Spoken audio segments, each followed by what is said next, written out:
Alright guys, Georgia Jim. This is part 2 of the beginner series. This is the introduction to security pins. Where we left off last time, we had our lock pin to 4 standards. Now if you want to continue with that, you're welcome to add a 5th and a 6th as you progress and get comfortable with the standard pins. But we had this up to a 4-pin lock, which is a very common beginner, like the Master 3s and things like that, all standards. So if you want to go from there and continue on, feel free. But security pins are common in even beginner level locks, things like the 140s, the 150s from Master. They come with security pins. So going ahead and getting you guys working on security pins seemed like a good idea. So that's what we're going to do. For those that don't know what security pins are, they are pins designed to confuse a picker. Something like the standard pin, which is a non-security pin, would basically give one click while picking. This serrated pin, we can, if I don't drop it, we can see the serrations, and those will give little micro clicks. And for someone who's not familiar with the feeling of a set pin, like we were practicing in part 1, these can trip someone up because they feel the click, they hear the click, and they think the pin is set. Then we have probably the most common pin that you'll find in locks across the world, US and outside the US. We have the spool pin. These are called spools because they resemble a spool of thread. These pins require counter rotation to set, and they can drop other pins when setting them. So these are really effective pins, especially for newer pickers. One thing I'll mention before we get started, I'm just going to be primarily using these 2 locks, as I don't feel like repinning this through the plug every time I change the pinning, which we'll be doing a few different pinnings on this. Keep in mind also, these locks are both keyed the same, and the reason I'm mentioning that is both of these locks, because of tolerances, will react slightly different to the security pins. Now I have a serrated pin and a spool pin in this lock. This spool pin is on a very low cut key pin, which can sometimes act like in some locks it will act like a standard, and other locks like this one, it will actually give counter rotation and give us a false set. So to demonstrate that, I'm just going to pick this in hand real quick. I will do a demonstration in the vise in just a minute. Alright, we have tension on the lock. We are setting pin 1. We got a couple clicks there, it's still binding. Another click, still binding. Alright, and now we've gotten our false set. Now the false set is called a false set because it feels like a set pin. The core will turn at a slight angle, as we can see. It's no longer aligned with the top of the Bible. So now we need to set our spool pin. And I'm using minimum tension, just basically the weight of my thumb resting on that tensioner. And as I pick, the core will straighten up, and that's counter rotation. And I'm just going very slow, very deliberate. You don't rush, you don't fight spools. And come on. There we go. All right. And in this lock, pin 1 isn't binding first. Oh, I actually did make it set then, of course, but pin 2 did not give us a false set. Pin 1 is fully set. We did not get a false set, no turn on the core. And then we just move it and it'll click like another standard. So this is why sometimes people, especially with padlocks and things like that they can't gut, they'll be confused about what's in the lock, or they'll say, well, there's no security pins in this lock. No, there are. They're just probably on a higher key pin where the spool can't fully engage. So we're going to cut from here, get this in the vise, and do some demonstrations of different pinnings. So we have the lock pinned up with 1 serrated pin and 1 spool. We're going to insert our tensioner. Pin 1 is binding. We'll move it. We got a click. It is still binding. There is no jiggle. We'll move again, still binding.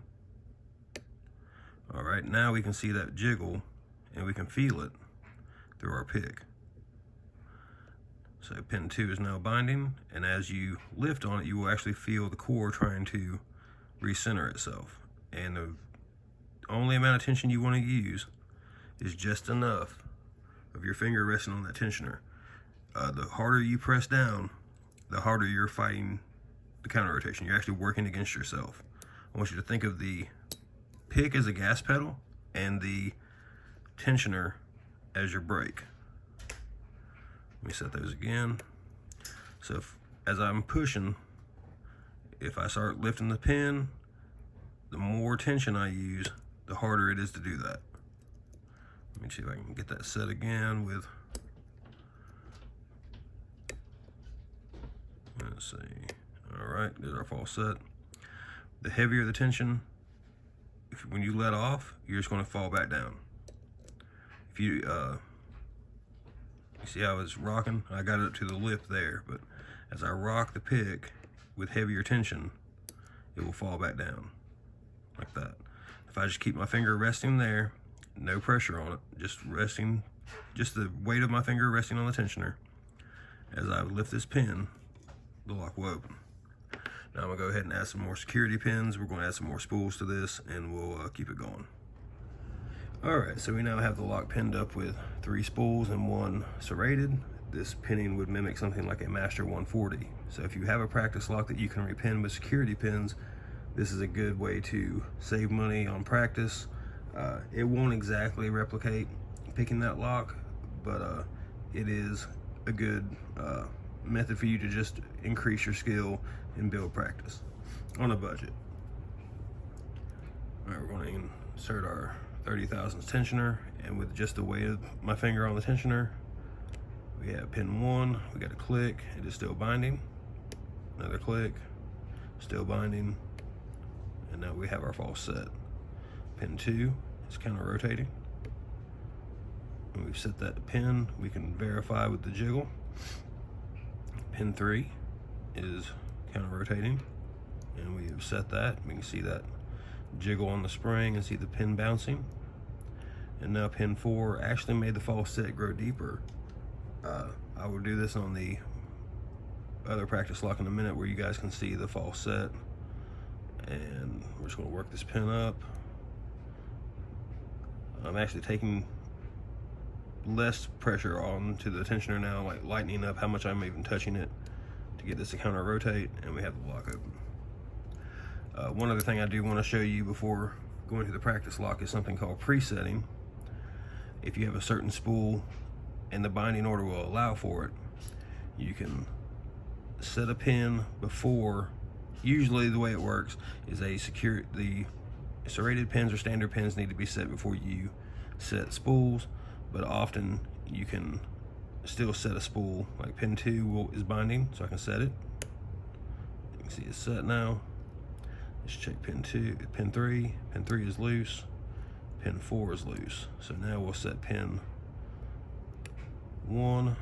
It still needs to be set. Still binding. All right, we've got our false set. Now pin 3. We've got it set. And pin 4. And again, I'm going to drop tension to get this up. There we go. So in essence, I only had to pick 2 spools by presetting chamber 2. So again, it doesn't work on, as you've seen, 3 and 4 didn't let me do it, but some locks with very good tolerances, you can preset spools, and then you can just attack your standard or your serrated or whatever you have, and then the lock will open. So just a little trick I thought I'd mention. Now we're going to go ahead and get the practice lock in the vise so you can see the front face and the counter rotation and things like that. All right, so we have the practice lock in the vise now. I'm going to pick it using top and bottom of the keyway tension. We'll do top of the keyway first. I have a line drawn here so you can watch the core move as the lock is picked. All right, pin 1 is set. 2, and we got a small turn on the core there. Now I'm using very light tension. and that was pin 3, and we see the core move back and then fall back into the false set. And here you can see the counter rotation. I'm actually applying tension back on just for the demonstration. It's almost set there, but if I use heavy tension, I can push it right back to the false set. This is why you use just light enough to keep that tensioner and that core under control. And we drop something. 1, 2.